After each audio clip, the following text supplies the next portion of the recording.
A woman walks out of a gym. It's a Thursday evening, nothing unusual, nothing that would make anyone look twice.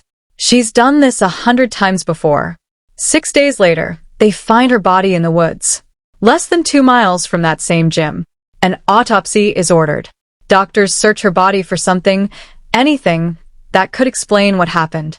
No gunshot wound. No stab wound. No blunt force trauma. No strangulation. No bruising. No cuts. Nothing.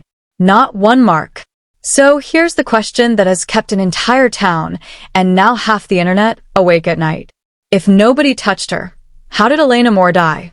And if somebody did touch her, why isn't there a single piece of physical evidence to prove it? This isn't just another missing person case. This is the kind of case where every new detail doesn't bring you closer to an answer. It just opens up 3 more questions. The more people dig, the stranger it gets. Today we're breaking down the disappearance and death of Elena Catherine Moore, a 39-year-old personal trainer from Lexington, South Carolina. A woman with a job, a marriage, a gym membership, a normal life on paper. And stay until the end, because the final piece of this story involves a secret Instagram account nobody knew existed, and once you hear what was on it, you'll understand why investigators still don't have this one figured out. Let's start with who she was, before any of this happened.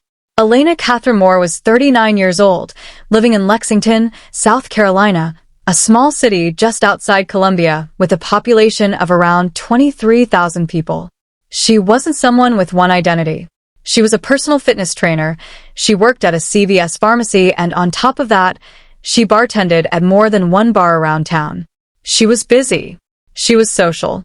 She was, by every account from the people who knew her, likable, the kind of person who got along with almost everyone she met. She was married to a man named Brandon Slice. On the surface, there were no red flags. No warning signs. Nothing that made the people around her think something was wrong. Until June of 2026. That's when something started happening to Elena that nobody around her seemed to fully understand. Not her friends. Not her family. And maybe, based on what we're about to tell you, not even Elena herself. Think about that for a second. This wasn't a woman living in isolation. She had 3 jobs. She had regular clients at the gym who saw her multiple times a week. She had co-workers at the pharmacy.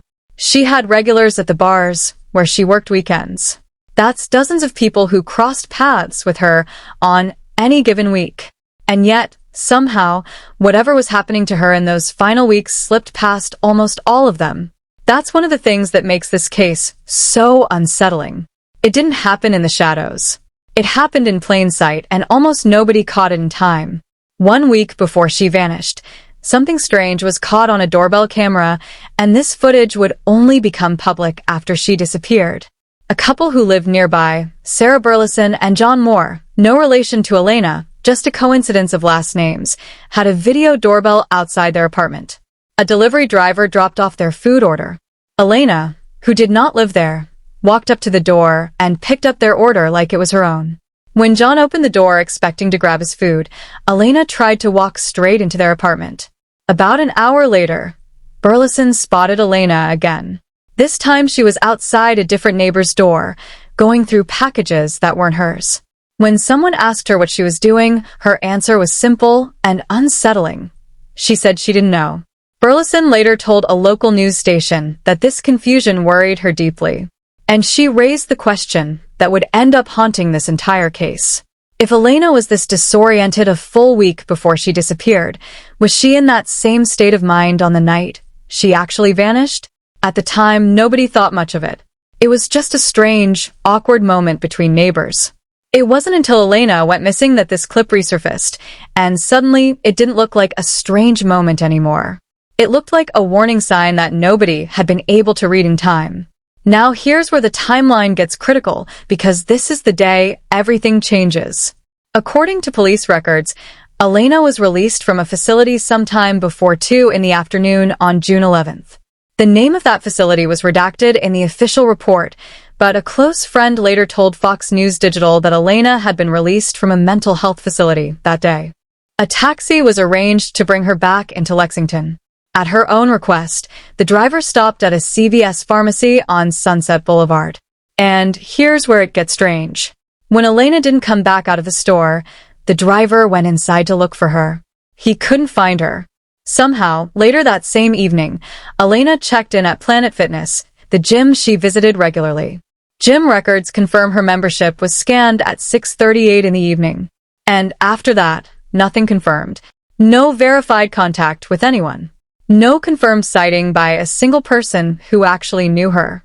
Stop and think about how strange that stretch of time really is. A woman is released from a facility in the early afternoon. She stops at a pharmacy and disappears from her driver's view long enough that he has to go inside looking for her. Hours later, she surfaces again at a gym she knows well, using her own membership, at 6:38 in the evening. That's roughly 4.5 hours completely unaccounted for. Nobody has ever explained where she was, who she may have talked to, or what happened to her during that window.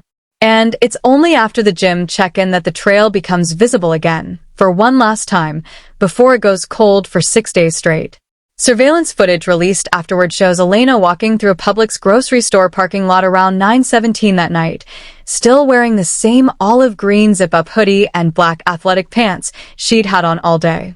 The footage shows her walking in the direction of Old Cherokee Road, a route that leads toward a stretch of wooded land behind a Lowe's home improvement store. And then, silence. No more footage. No more sightings. Nothing for 6 days. The next morning, June 12th, around 9 a.m., Elena's husband, Brandon Slice, walked into the Lexington Police Department to report her missing. He told officers that Elena had been released from the facility the day before and that he hadn't heard from her since. It's important to be clear here, because this detail matters. Police have never named Brandon Slice a suspect, and they have never named him a person of interest. This has remained, officially, a disappearance and death investigation, not a criminal accusation against anyone. Police launched a search almost immediately. Drones in the air. 9 units on the ground. Officers combing through the wooded areas surrounding the gym. On June 15th, a large law enforcement presence was spotted near the Lowe's property, the same area the surveillance footage suggested Elena had been walking toward. At the time, officials said this was not a recovery operation. It was simply an effort to rule out one more possible location. A reward of $1,500 was offered for any information that could lead investigators to Elena. For days, this looked like it was heading toward one of two outcomes people see in cases like this. Either she'd be found alive, disoriented, maybe having wandered off during a mental health episode, or the search would end the way so many of these searches do, with investigators combing wooded terrain and eventually confirming the worst. Neither outcome, though, prepared anyone for what the case would turn into once one more detail came out. And then, the case took a turn that changed everything about how people understood this story. Weeks before she disappeared, Elena had posted a series of raw, emotional messages on a second, private Instagram account, an account most people in her life didn't even know existed. The posts described deep pain and anger directed at someone who had once meant a great deal to her, someone she said had turned love into something that now felt heavy, something she said she was still trying to heal from.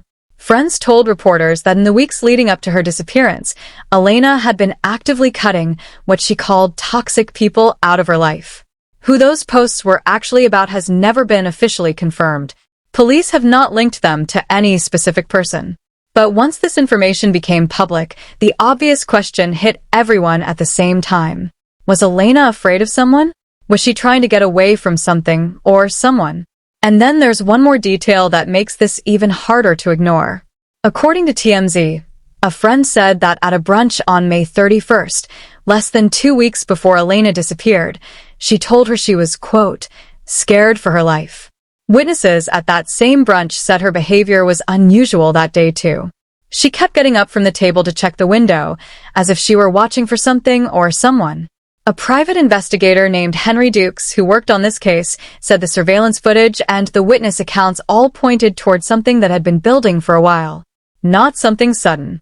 He raised the possibility that this could be connected to a mental health crisis that had been developing under the surface for some time. June 17, 2026. 6 days after Elena vanished, her body was found. The location was a wooded area near Lakeside Middle School, about 1.5 miles from the Publix parking lot where she was last seen on camera, and nearly 2 miles from the gym where this all began. Police confirmed that the clothing on the body matched Elena's description down to the last detail. Lexington Police Chief Terrence Green told reporters that a tip generated by ongoing media coverage of the case is what led investigators to that exact location. Days later, the coroner's office made it official. The body belonged to Elena Moore. The South Carolina Law Enforcement Division, an elite state agency with resources and capabilities that local police simply don't have access to, was brought in to help determine what had actually happened to her. And this is the part of the story that, on the surface, makes absolutely no sense. The autopsy was performed at the Medical University of South Carolina. The results came back with no evidence of trauma whatsoever. No bruising, no lacerations, no gunshot wounds, no stab wounds, no blunt force trauma, no strangulation, nothing. Lexington County Coroner Margaret Fisher said publicly that the cause and manner of death were still undetermined, and that additional review of Elena's medical history, along with toxicology results, would be needed before any conclusion could be reached. Think about what that actually means. A healthy, physically active 39-year-old woman, a personal trainer, someone who spent her life in gyms, found dead in the woods after 6 days, with zero physical evidence of what killed her. That's not an answer. That's a bigger question than the one we started with. Was it a medical emergency? Could 6 days of exposure out in the woods explain what happened to her? Will toxicology results reveal something that hasn't been made public yet? Or is there some piece of this case that investigators are choosing not to release right now? As of today, authorities have not confirmed foul play, but they haven't ruled it out either. And that uncertainty is exactly why this case refuses to close. In most true crime cases, the autopsy is where the mystery starts to unravel. It's the moment investigators get a concrete answer to build the rest of the case around. Here, it did the opposite. It took away the easy explanations. No weapon, no struggle, no obvious cause. Which means every single theory people have floated online, from foul play to an accident to a medical episode brought on by mental illness, is still technically on the table. Nothing has been eliminated, and nothing has been confirmed. So let's lay out everything that's still missing from this picture, because there's a lot. First, what facility was Elena actually released from, and why was she there in the first place? That detail has never been made public. Second, what actually happened inside that CVS pharmacy? How long was she in there, and where did she go after the cab driver lost track of her? Third, between her check-in at the gym and her walk toward Old Cherokee Road, what filled those missing hours? Nobody involved in this case has said. Fourth, who were those Instagram posts actually about? An ex? A friend? Someone still in her life? And fifth, was her fear for her life connected in any way to how she died? Or was that something else entirely, something unrelated that just happened to surface at the worst possible time? FITS News, which has followed this case more closely than almost anyone, put it best. For every detail that's come out about Elena Moore, there are just as many that haven't.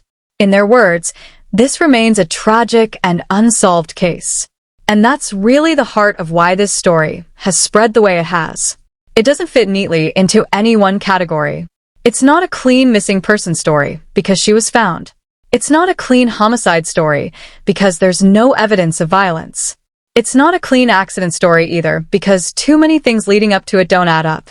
It sits in this uncomfortable in-between space, and that's exactly the kind of case that stays unresolved in the public consciousness long after the news cycle moves on.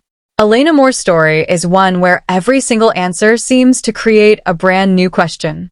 A woman who walked out of a gym on an ordinary Thursday night, who was seen disoriented a week earlier, who told a friend she was scared for her life less than 2 weeks before she vanished, who was quietly cutting people out of her life, and who was found 6 days later, in the woods, with absolutely no marks on her body to explain any of it. The investigation is still active right now, as you're watching this. Toxicology results are still pending, and until a cause of death is officially confirmed, this case stays exactly where it's been since day one, open and unsolved. We built this entire video strictly on verified reporting because until the facts are confirmed, it isn't fair to point fingers at anyone, husband or otherwise. This is a real woman with a real family, still waiting for real answers. If you want more real, unsolved cases broken down like this one, hit subscribe, tap that bell so you don't miss the next one, and drop a comment below.